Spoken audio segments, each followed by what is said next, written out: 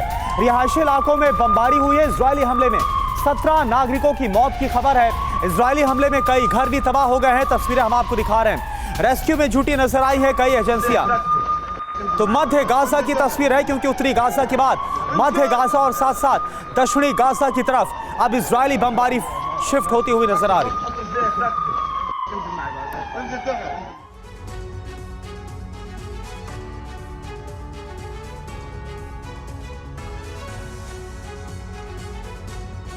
और वह Israeli fighter jet का बड़ा हमला हुआ है। हमास के इंफ्रास्ट्रक्चर पर हमला किया गया। हमले में हमास का हथियार डिपो तबाह हो गया। हमास ने कई सैन्य व्हीकल भी उड़ाए हैं। तो ये तस्वीरें आपके सामने, हमास का इंफ्रास्ट्रक्चर उड़ाया जा रहा है, उसको खत्म किया जा रहा है। ये तस्वीरें आपके सामने इजरायली एयरफोर्स की तरफ से इस स्ट्राइक को अंजाम दिया गया और जो हमास के ठिकाने हैं, उनका इंफ्रास्ट्रक्चर है, उसको तबाह कर दिया गया। उसी हमले की तस्वीरें, हथियार डिपो था बाकायदा, जो यहां पर हथियार इकट्ठा करके रखे गए थे हमास की तरफ से, उसको तबाह कर दिया गया।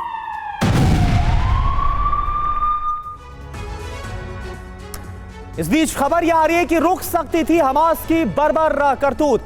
महिला अफसर के इनपुट की हुई है अनदेखी। टीम की अफसर ने कहा, महिला होने की वजह से मेरी अनदेखी की गई है। बहुत बड़ी खबर है। 7 अक्टूबर की जो करतूत सामने आई, जो नरसंहार, जो कत्लेआम हमास ने मचाया था, उसको लेकर एक महिला अधिकारी का बयान। हमास की तैयारियों की पूरी जानकारी दी गई थी। तो यह अपने आप में बहुत बड़ा बयान है जो इजरायली महिला अफसर की तरफ से बतलाई जा रही है।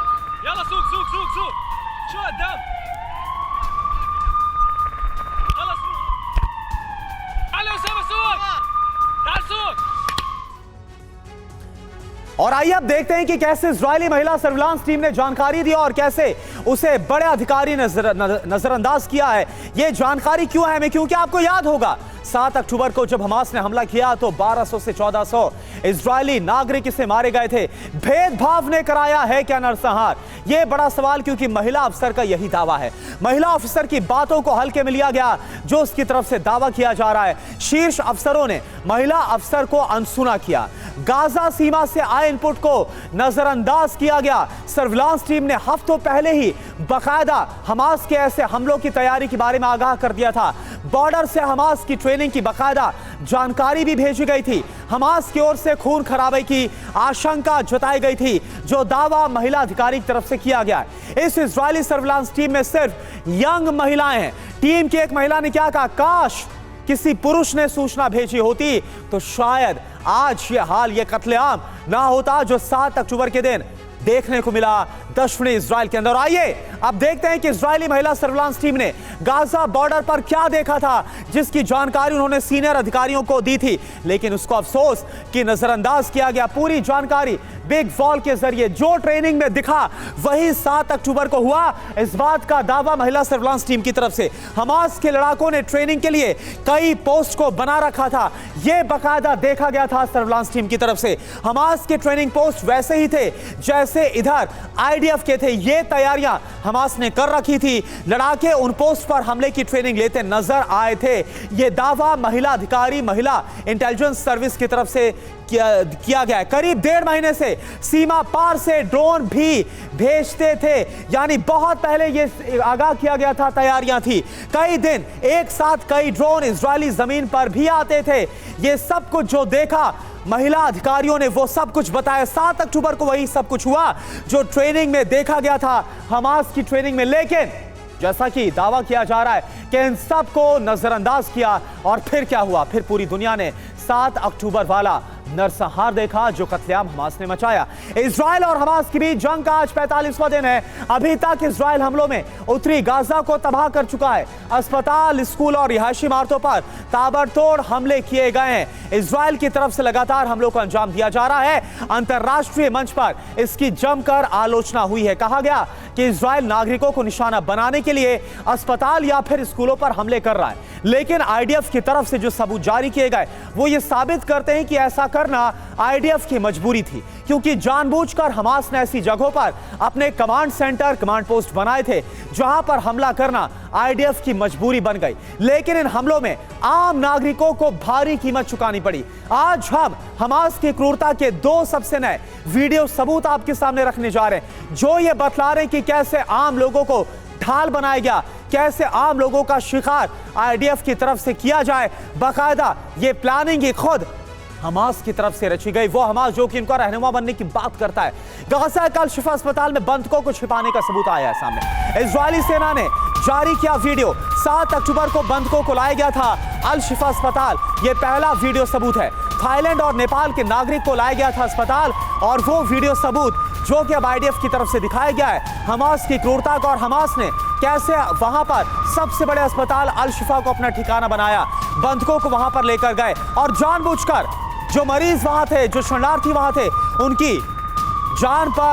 उनकी जान को खतरे में डाला। वो ये तस्वीरें दिखा रही है। देखिए कैसे जो हमास के लड़ाके, एक बंधक जो घायल है, जो स्ट्रेचर पर है, खून से लथपथ है, उसके पेट से भी खून निकल रहा है, उसे ले जाया गया। और एक ये देखिए, एक और बंधक, तारीख क्या है 7 अक्टूबर की, इसे धक्का ले जाते हुए, इसकी शर्ट नहीं है और इसको धक्का ले जाते हुए हमास के लड़ाके अस्पताल के अंदर ले जा रहे हैं। तो इजराइल हर रोज हमास की करतूतों का सबूत दुनिया के सामने रखता रहा है।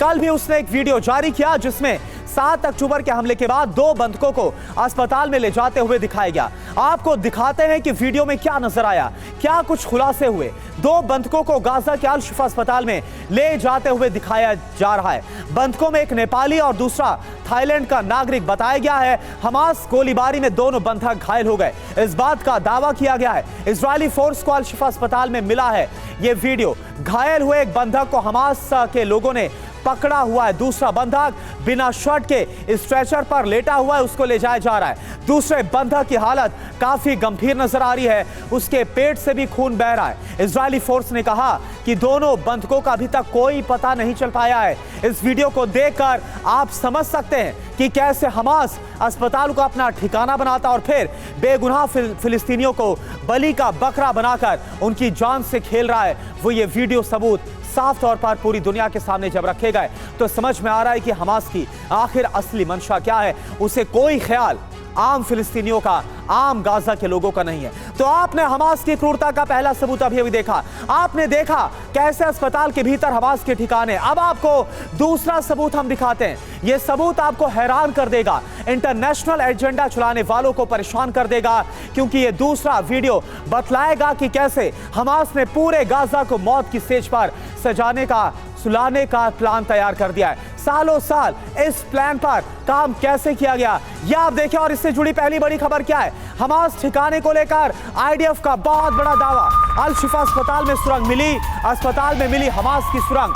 वीडियो के साथ आईडीएफ ने बकायदा सबूत भी जारी किए, क्योंकि सवाल ये उठाया गया था कि हमास का ठिकाना जो आईडीएफ दावा कर रहा था, हमास की सुरंगों का जो आईडीएफ दावा कर रहा था, आखिर वो सुरंगें कहां है। तो ये देखें लाल स्क्वायर में, रेड स्क्वायर में आपको जो नजर आ रहा है, ये वही सुरंग है, ये वही उसका मुहाना है जो कि इस वक्त हम आपको दिखा रहे हैं। एंट्री पॉइंट है ये सुरंग का, जिसको बमबारी करके तबाह कर दिया गया इजरायली सेना की तरफ से, आईडीएफ की तरफ से। और ये सबूत उन लोगों के सामने रखा गया है जो लगातार आईडीएफ की कार्रवाई जो अल शिफा में हुई है इसका विरोध कर रहे थे, इसकी आलोचना, इसकी भत्सना कर रहे थे। लेकिन अब ये देखिए आप बेहद करीब से, ये सुरंग है जिसका ये एंट्री पॉइंट है जो दावा किया जा रहा है आईडीएफ की तरफ से। और इसके नीचे ही हमास ने अपना ठिकाना बना रखा था, हथियारों को इकट्ठा कर रखा था। और अस्पताल देखिए, वो अस्पताल जो कि लोगों की जान बचाने की कोशिश कर रहा था, जहां पर घायल पहुंचाए जा रहे थे, उसके नीचे कैसे बारूदी साजिश हमास ने तैयार कर रखी थी।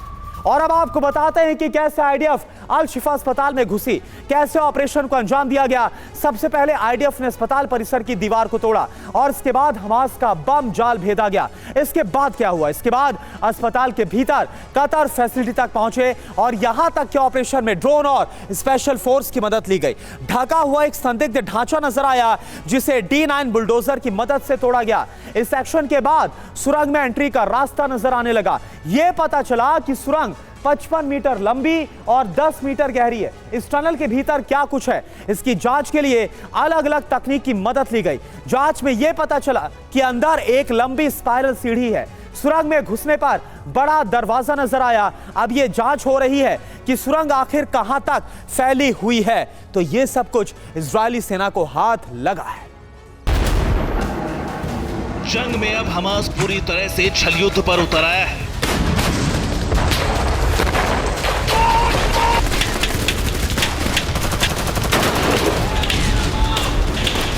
सबूत हैं हमास के हमलों की तस्वीरें।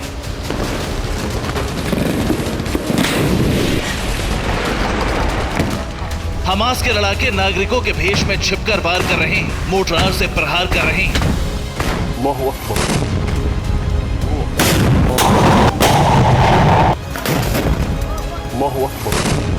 वीडियो में साफ दिख रहा है कि हमास के लड़ाकों ने अब आम नागरिकों के भेष में हमला शुरू कर दिया है।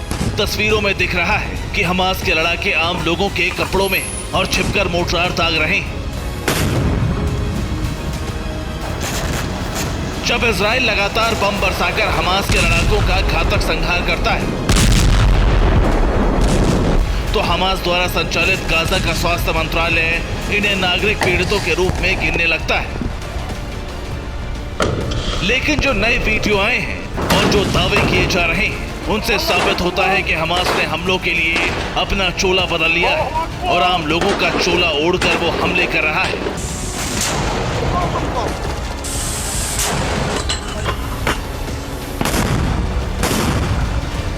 इस तरह के हमलों का मतलब साफ है कि इजराइल के खिलाफ असली गोरिल्ला युद्ध शुरू हो गया है।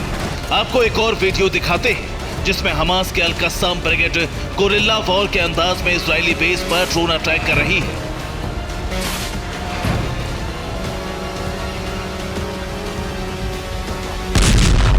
बताया जा रहा है कि खुद अल-कस्साम ने ही ड्रोन अटैक के इस वीडियो को जारी किया।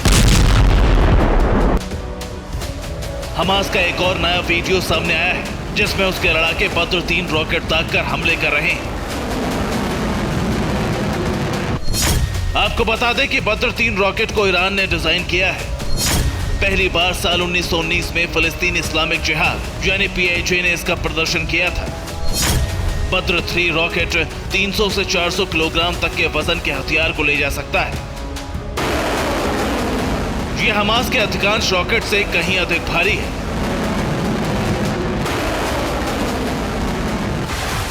ऐसे कई हथियार ईरान से हमास को मिले हुए हैं जिनके दम पर वो इजराइल पर पिछले करीब 1.5 महीने से गोरिल्ला प्रहार कर रहा है। पिछले 24 घंटों में इजराइल के निरिम और अश्केलोन पर गाजा पट्टी से हमास ने ताबड़तोड़ रॉकेट दागे।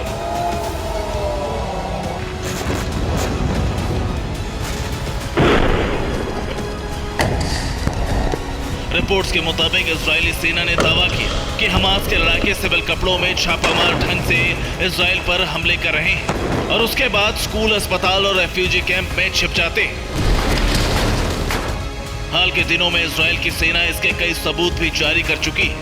इजरायली सेना ने हाल ही में एक वीडियो रिपोर्ट जारी किया था जिसमें दावा किया था कि हमास ने अस्पताल के नीचे सुरंगों में अपना ठिकाना बना रखा है।